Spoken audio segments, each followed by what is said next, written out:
नमस्कार मु ज्योत्स्ना मो ओडिया रेसिपी चैनल को आपण मानक स्वागत करछि।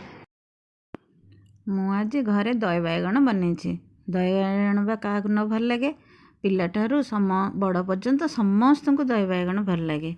दही बाइगण टी केमिति हेछि चलନ୍ତୁ देखिया ता प्रस्तुत प्रणाली। मु दही बाइगण बनाबे नहीं बाइगण दीटी ताको एपरी चारि फाळ कर देछि एवं कंचा लंका 4-5टा अदा गड़ीटे एवं बादाम 2-3 चम्मच भृषंग पत्र आ आंब कषि अदा एपरी नहीं एवं दही गोटे बाउल नहीं चलते बादाम टाक टिके रोस्ट कर भाजी नेबा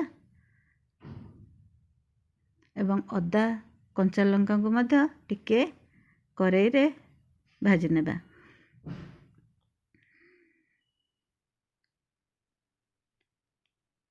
देखो भाजी हो गलानी मुझे गोटे प्लेट को काट दूची किसी समय ताको ठंडा करदे तापर आम ग्राइंडर रे मिक्स करने।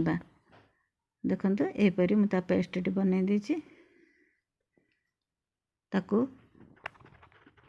पानी करी दही रे पकेदेबा। दही रे दहीटा को मु फेंटी देची पतला कर देची। एबे पेस्ट टी पकई दहीटा को मिसई नेबा। दही रे लूण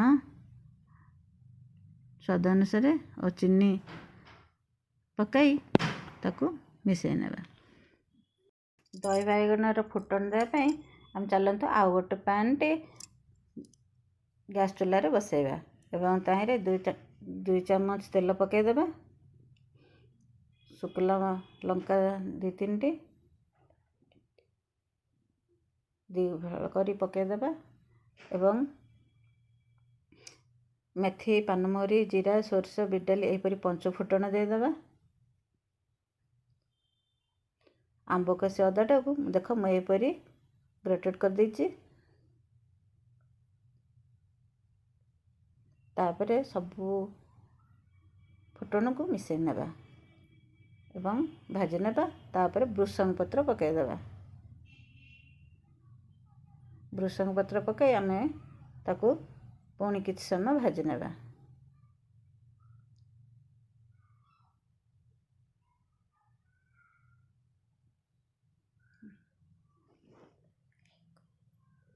तापरे राशि धला राशि की पकईदेबा एवं ताको भाजी नेबा। हेंगू 1/2 चम्मच पकईदेबा। दही बाइगण को हेंगूर स्मेलटा बहुत भल लगे। एबे चलते कड़ाई बसई नेबा एवं कड़ाई रे तेल पकईदेबा। एपटे बाइगण रे लूण गोलैकरी ताको आमे किछि समय रखिबा। तेल एबे पकाई देखंतु तेलटी ताती आसलानी। एबे बाइगण गुडी को सेथिरे पकईदेबा।